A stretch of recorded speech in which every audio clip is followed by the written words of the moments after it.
ये मलबा है उस आतंकवादी के घर का जिसने दिल्ली को दहलाने की साजिश रची थी।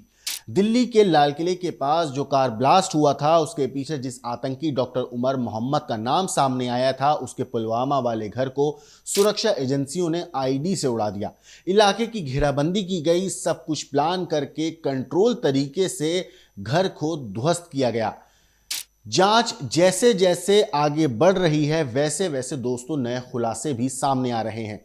फरीदाबाद की अल-फलाह यूनिवर्सिटी की पार्किंग में एक और संदिग्ध कार मिली, मारुति ब्रेजा। ये कार डॉक्टर शाहीन शाहिद के नाम से रजिस्टर्ड है, जिसे पहले ही white collar terror module case में गिरफ्तार किया जा चुका है। पुलिस ने बम निरोधक दस्ता बुलाकर गाड़ी की जांच करवाई और यूनिवर्सिटी परिसर में खड़ी बाकी गाड़ियों की भी पड़ताल की जा रही है। मगर दोस्तों, इस पूरे मामले में सबसे बड़ा खुलासा यह है कि इस पूरी साजिश को तीन आरोपी डॉक्टर उमर, डॉक्टर मुजम्मिल और डॉक्टर शाहीन एक इनक्रिप्टेड स्विफ्ट चैट ऐप पर प्लान कर रहे थे। ऐसी ऐप के जरिए मिशन को कोऑर्डिनेट भी किया जा रहा था। डीएनए रिपोर्ट से यह कंफर्म हो चुका है कि ब्लास्ट में जो सफेद हुंडई i20 उड़ी थी, वही कार उमर चला रहा था। उधर हरियाणा के नूह में भी छापेमारी हुई, जहां से एक खाद बीज बेचने वाले शख्स को उठाया गया। शक है कि आतंकियों ने वहीं से आईडी बनाने के लिए भारी मात्रा में एनपीके खाद खरीदी थी। फरीदाबाद के खंडावली गांव से इको स्पोर्ट गाड़ी भी बरामद की गई है। पुलिस का कहना है कि आतंकियों ने आईडी ढोने के लिए कुल 3 कारें खरीदी थी। इन घटनाओं के बाद दिल्ली पुलिस ने सभी थानों और बॉर्डर पॉइंट्स पर हाई अलर्ट जारी कर दिया है। साथ ही साथ दोस्तों आपको बता दूं, इस पूरे मामले में अब सबसे चौंकाने वाली बात जो है वो ये है कि गिरफ्तार 8 आतंकियों ने खुलासा किया है कि वो 6 दिसंबर यानी कि बाबरी मस्जिद जब ढाई गई थी, उसकी बरसी पर दिल्ली समेत देश भर में कई धमाके करने वाले थे। और इसके लिए उन्होंने 32 कारों का इंतजाम कर रखा था, जिनमें विस्फोटक भरे जाने थे। i20, इको स्पोर्ट और ब्रेजा भी उसी बड़ी साजिश का हिस्सा थी। दिल्ली ब्लास्ट में अभी तक 13 लोगों की मौत हो चुकी है और लगभग 20 लोग घायल हैं। 3 की हालत नाजुक बताई जा रही है। पूरे देश में दहशत फैली है, लेकिन इस वक्त सबसे ज्यादा चर्चा में है डॉक्टर शाहीन शाहिद। धमाके से पहले ही फरीदाबाद से उसे गिरफ्तार किया गया था। शाहीन पर आरोप है कि वो जैश ए मोहम्मद की महिला यूनिट जमातुल मोमिनात का हिस्सा थी। उसके बारे में कई विवाद जो है पहले से ही थे और उसके पति ने भी उसकी पोल पट्टी खोलने में कोई कसर नहीं छोड़ी थी। मेरा कोई रिएक्शन था, मेरा कोई, चूंकि मेरा कोई इमोशनल रिलेशन उनसे रहा नहीं है और बहुत पहले तलाक हो चुकी 2012-13 में।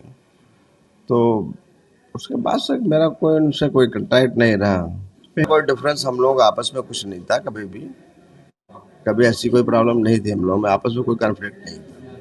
कॉन्फ्लिक्ट था कुछ होगा उसके बाद ही तलाक हुआ। उनका ये था कि चूंकि वो प्रोफेसर थी तो उनसे एक्सपेक्टेशन थोड़ा शायद ज़्यादा रहे होंगे, तो इस वजह से वो कई बार जैसे ऑस्ट्रेलिया या यूरोप की मेरे से एक बार बात की थी उन्होंने कि यार ऐसा है कि चला जाए उधर, दोनों लोगों को सर्विस इजीली मिल जाएगी और हम लोग आसानी से अच्छे से रहेंगे वहाँ पे। तो उनका मन था कि कहीं बाहर शिफ्ट हुआ, अच्छी लाइफ गुजारेंगे।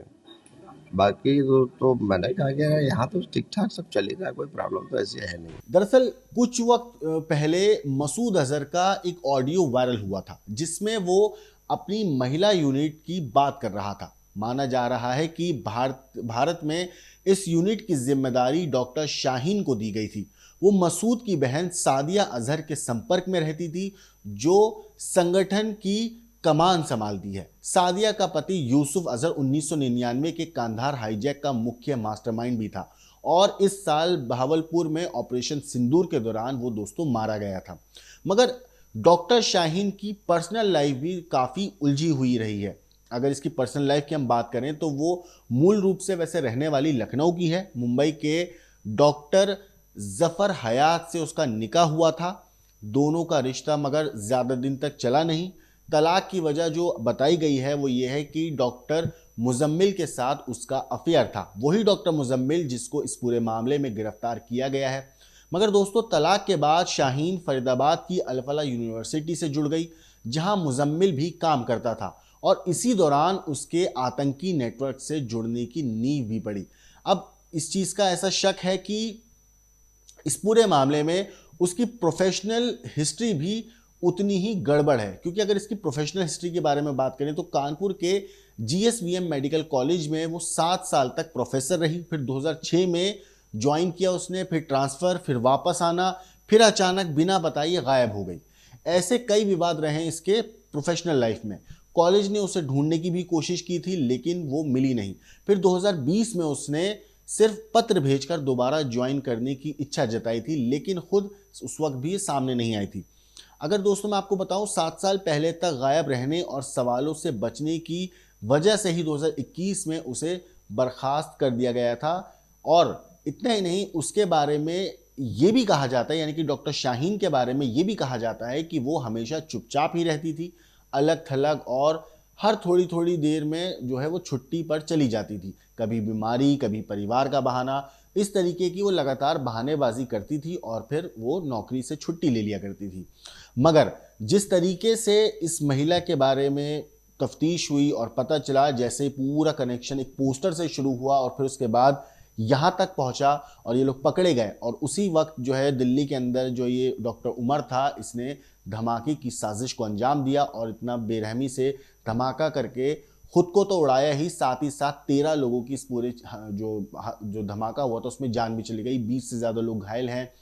फिलहाल इस पूरी चीज़ में इतना ही, बट आखिर में आप देखिए उस घर को जहां पे डॉक्टर उमर कभी रहा करता था, लेकिन सुरक्षा बलों ने उस घर को जमींदोज कर दिया है।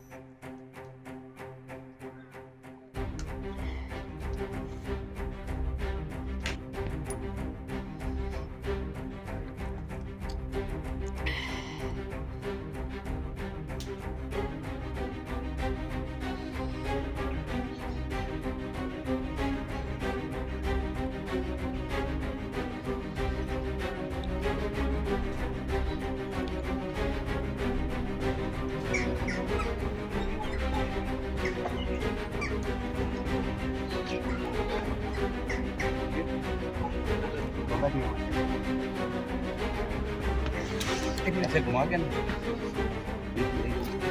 हाँ, ऐसे एक साइड को उधर घुमा के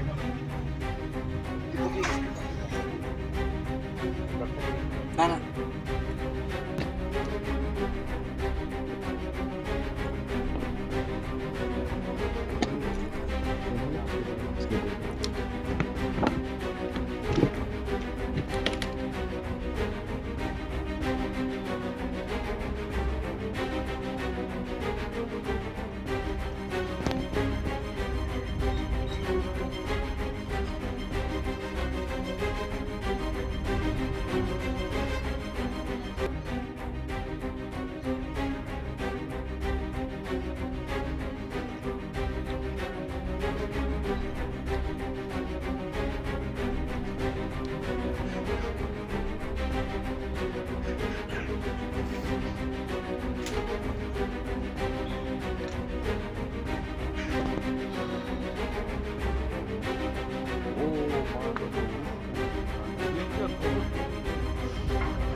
ओ नहीं जनाब, शीशा टूटा हुआ है।